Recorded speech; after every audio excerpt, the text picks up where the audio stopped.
Assalamualaikum warahmatullahi wabarakatuh. Salam sejahtera buat kita semua, sahabatku sekalian. Hari ini saya akan membahas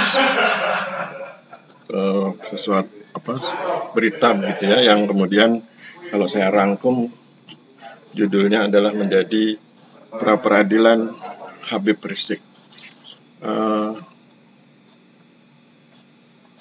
Jadi ada beberapa pertanyaan dari sahabat, mengapa dalam beberapa kesempatan di YouTube saya seringkali memposting hal-hal yang berkaitan dengan Habib Rizik dan Front Pembela Islam.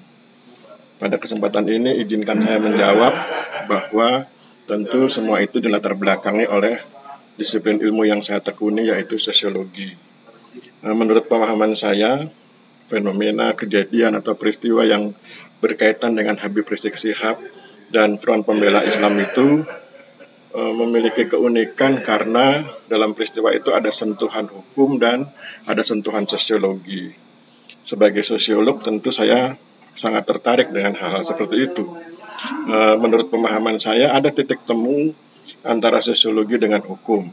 Kalau di sosiologi itu kami sangat memperhatikan hal-hal yang berkaitan dengan kebenaran. Maka kemudian kami menyebutnya sebagai fakta sosial. Jadi kebenaran bagi seorang sosiolog itu didasarkan pada fakta sosial. Kemudian kami juga memperhatikan hal yang berkaitan dengan keadilan, yaitu keadilan sosial. Kemudian kami juga menaruh perhatian pada hal yang berkaitan dengan kesejahteraan atau kesejahteraan sosial, dan akhirnya kami juga menaruh perhatian pada harmoni, yaitu harmoni sosial. Jadi dalam perspektif seorang sosiolog itu dia akan menaruh perhatian besar pada sesuatu yang memiliki nuansa kebenaran, basisnya adalah faktor sosial, dan kebenaran itu nantinya menjadi bekal untuk menegakkan keadilan sosial, sehingga kemudian memberi ruang bagi diwujudkannya kesejahteraan sosial, dan pada akhirnya akan tercipta harmoni sosial.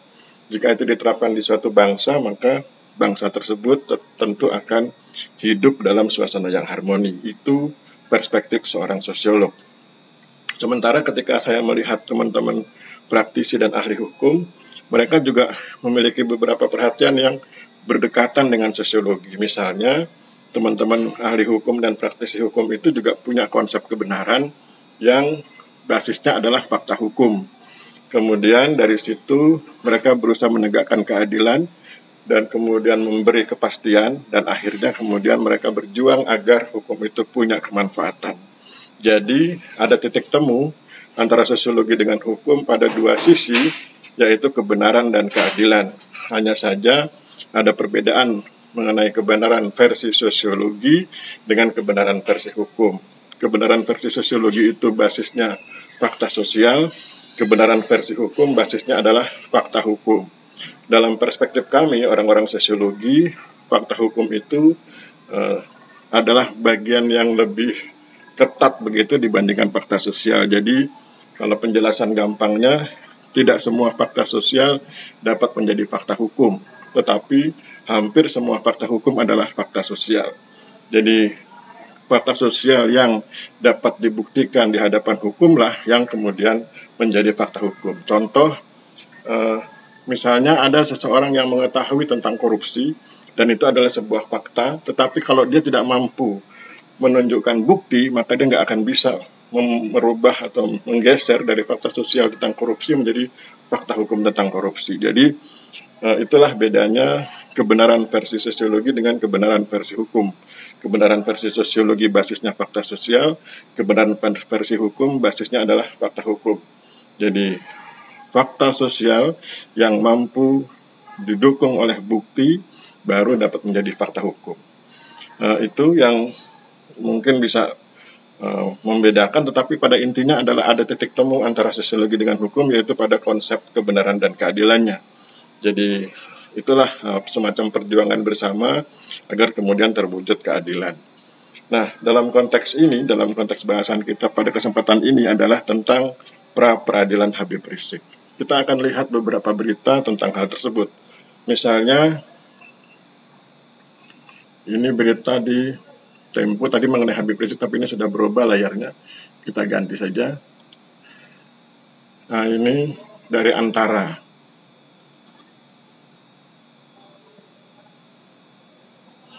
dari antaranews.com. Judul beritanya, gugatan pra peradilan Rizik Syihab ditolak hakim, diposting pada hari Selasa 12 Januari 2021 jam 16.52 waktu Indonesia Barat.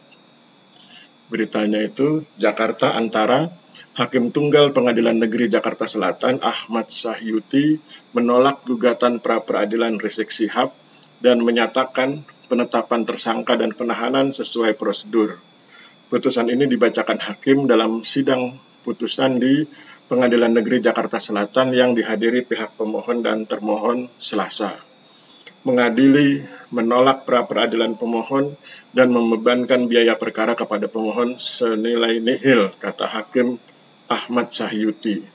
Hakim berpendapat bahwa penetapan tersangka sah karena telah memenuhi dua alat bukti yang sah. Pra peradilan ini diajukan kuasa hukum Rizik Syihab agar status tersangka dan penahanan terhadap dirinya terkait kasus kerumunan Petamburan dibatalkan. Dengan ditolak permohonan pra peradilan ini, proses hukum terhadap Rizik terus berlanjut. Sebelumnya, tim kuasa hukum Rizik Syihab telah mendaftarkan permohonan gugatan pra peradilan terkait penetapan sebagai tersangka dan penahanan yang diajukan ke Pengadilan Negeri Jakarta Selatan Selasa 15 Desember 2020. Yang kita permasalahkan penetapan tersangka untuk keenamnya, penahanan dan penangkapan Habib Rizik. Tergugat itu pihaknya Polda Metro Jaya, kata Aziz Yanuar, penasihat hukum Rizik Syihab. Sidang pertama kali digelar Senin 4 Januari 2021 dengan agenda membacakan permohonan dari pemohon. Rizik Syihab ditetapkan sebagai tersangka kasus kerumunan Petamburan yang terjadi tanggal 14 November 2020. Penyidik Polda Metro Jaya menahan tersangka pelanggar protokol kesehatan Rizik Syihab sejak Minggu 13 Desember 2020. Rizik dianggap menyerahkan diri setelah ditetapkan sebagai tersangka atas kasus kerumunan Petamburan di tengah pandemi COVID-19 dengan jeratan pasal 160 KUHP dan pasal 216 KUHP. Jadi itu berita dari antaranews.com. Sekarang kita lihat berita yang lain. Ini dari jawapost.com. Diposting 12 Januari 2021 jam 14.05 waktu Indonesia Barat. Judul beritanya, putusan pra peradilan Rizik, pengacara kalah dan menang urusan nomor 2. Jawapost.com, pengacara Habib Rizik Syihab Sugito Atmo Prawiro mengatakan jika melihat dari isi gugatan pra peradilan yang diajukan pihaknya, ia meyakini pra peradilan terhadap kliennya itu akan dikabulkan hakim. Saat ini Pengadilan Negeri PN Jakarta Selatan menggelar sidang putusan pra peradilan Habib Rizik Syihab pada Selasa siang ini. Adapun gugatan Habib Rizik adalah terkait penetapan tersangka penghasutan dalam kasus kerumunan. Kalau berdasarkan objektivitas permohonan gugatan pra peradilan, berdasarkan keterangan saksi dan ahli hukum, kami optimis dikabulkan. Tapi kalau misalnya punya pendapat lain, itu kembali ke hakimnya, kata Sugito seperti dikutip Pojok 1 Jawa Post Group Selasa 12 Januari 2021. Sugito menyebut menang kalah dalam persidangan pra peradilan itu merupakan hal yang wajar. Namun ia menuding intervensi para pembenci Habib Rizik Syihab dalam persidangan tersebut tak bisa dilepaskan. Karena itu Sugito meyakini ada jalan terbaik yang diberikan Tuhan lewat putusan pra peradilan Habib Rizik Syihab tersebut. Kita kalah dan menang itu urusan nomor 2. Yang penting kita ikhtiarkan. Yang penting kita tidak lemah, ujarnya. Sekuat apapun dari pihak mereka untuk menekan, pasti Tuhan memberikan yang terbaik bagi Habib, ujarnya. Sementara itu, Kabid Hukum Polda Metro Jaya, Kombes Hengki mengatakan polisi selaku termohon sangat optimis sidang pra peradilan penetapan tersangka Habib Rizik Syihab itu bakal dimenangkan pihaknya. Pasalnya, proses hukum yang dilakukan pada Habib Rizik Syihab telah sesuai prosedur yang berlaku. Kita tunggu saja hasil sidang putusannya nanti, kami serahkan pada hakim. Tapi kami tetap selalu optimis memenangkan pra peradilan, ujarnya pada wartawan Selasa 12 Januari 2021. Menurutnya, bila pra-peradilan Habib Rizik itu dimenangkan oleh pihak pemohon, polisi bakal menaati putusan tersebut. Adapun terkait langkah hukum yang bakal diambil nantinya pun bakal dilakukan sesuai mekanisme yang ada. Kita kan negara hukum, tidak ada satupun warga negara itu kebal hukum. Kan pasal 28 1945 setiap warga negara sama kedudukannya dalam hukum dan pemerintahan. Jadi sebagai warga negara yang baik harus taat kepada hukum yang berlaku di negara kita dan menjunjung tinggi, ujar tuturnya. Itu berita dari jawapos.com. Kemudian mari kita lihat berita yang lain. Ini dari CNN Indonesia. Judul beritanya, Hakim tolak pra-peradilan Rizik Syihab. Diposting hari Selasa 12 Januari 2021 jam 16.23 waktu Indonesia Barat. Jakarta, CNN Indonesia. Hakim Tunggal Ahmad Sayuti menolak permohonan pra-peradilan yang diajukan oleh tersangka kasus kerumunan Rizik Syihab di Pengadilan Negeri Jakarta Selatan. Hal itu dibacakan dalam sidang putusan yang digelar pada Selasa 12 Januari 2021, mengadili menolak permohonan pra-peradilan pemohon untuk seluruhnya, kata Sayuti membacakan amar putusannya. Dalam putusan itu, hakim menilai serangkaian prosedur penegakan hukum yang dilakukan kepolisian telah sesuai dengan prosedur. Dengan ditolaknya permohonan itu, maka proses hukum yang sedang dijalankan oleh Rizik akan berlanjut. Sebagai informasi, pra-peradilan Rizik didaftarkan pada tanggal 15 Desember 2020, tercatat dengan nomor registrasi 150-PIT-PN-Jakarta-JKT-sel. Pra-peradilan itu diajukan menanggapi proses hukum terhadap acara kerumunan di Petamburan, Jakarta Pusat. Saat ini, Rizik ditetapkan sebagai tersangka dalam 3 kasus. Selain Petamburan, dia juga diduga melanggar protokol kesehatan dalam acara di Megamendung, Jawa Barat.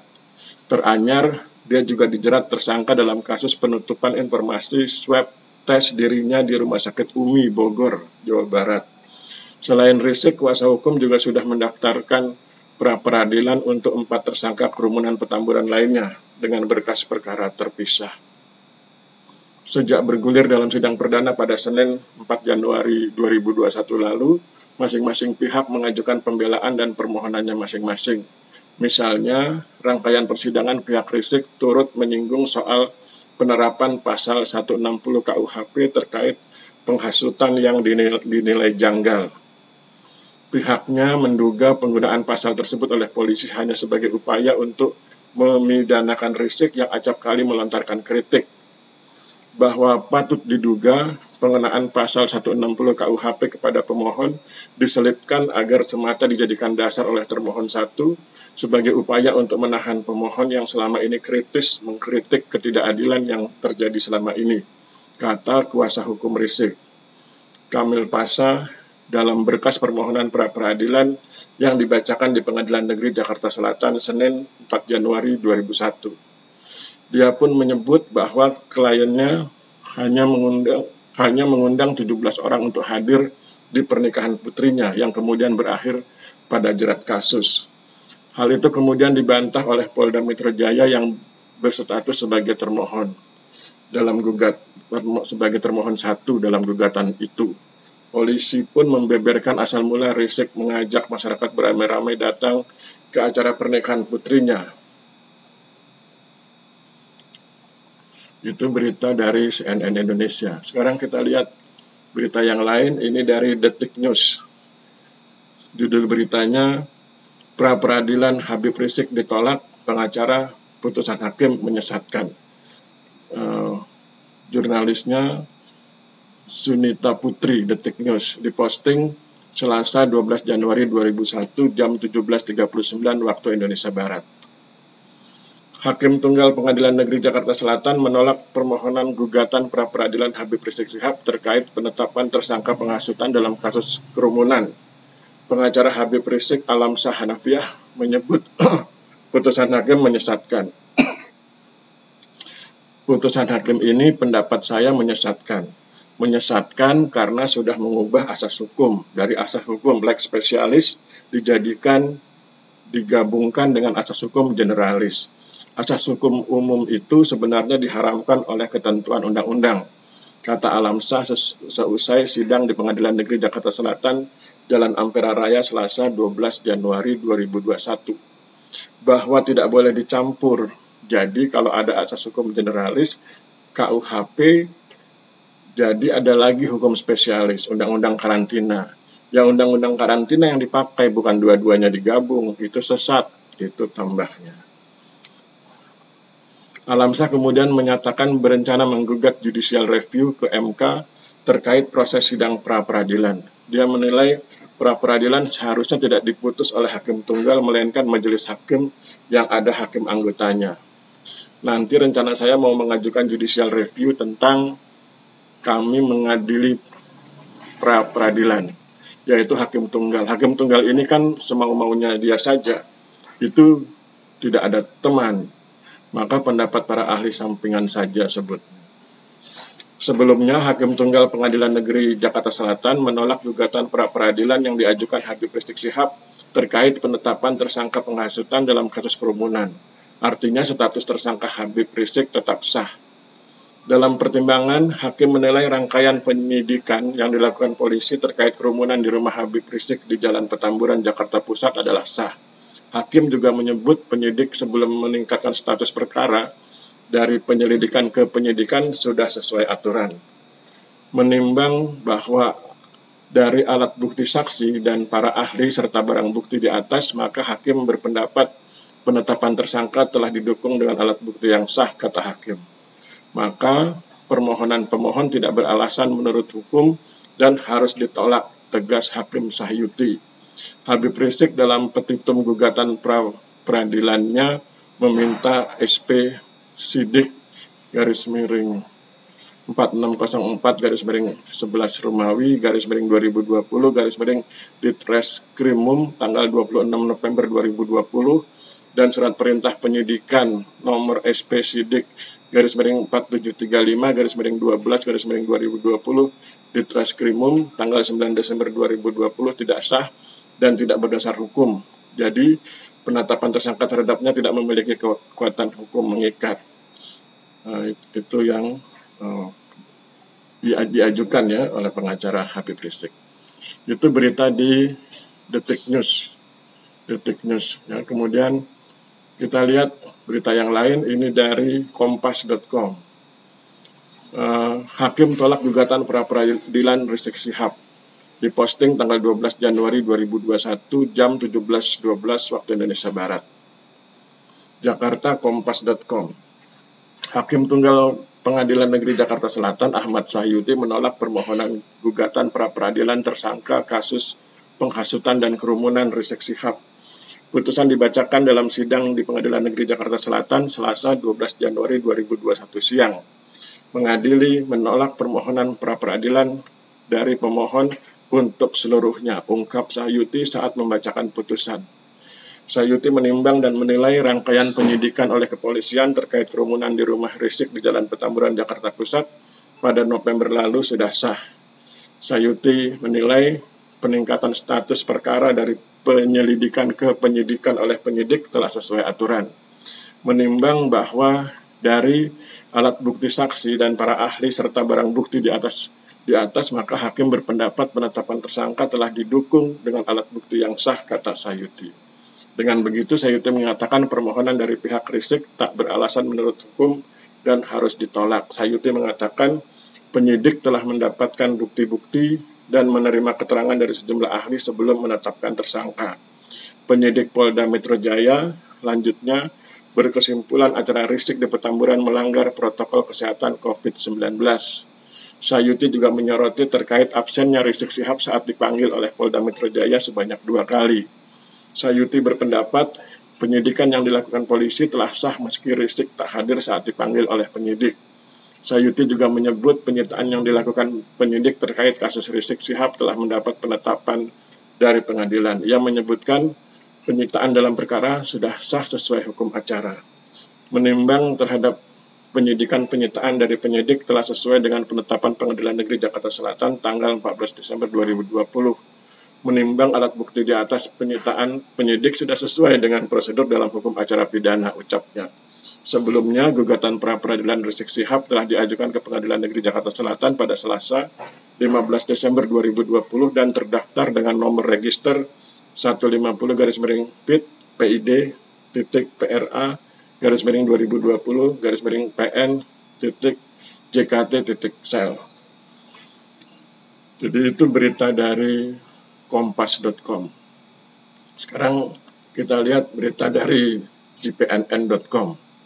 Judul beritanya, top gugatan pra-peradilan Habib Rizik ditolak. Simak nih ulasannya. Selasa 12 Januari 2021 jam 17.12 waktu Indonesia Barat. Hampir sama isinya dengan berita-berita yang lain. Kita cari apa bedanya.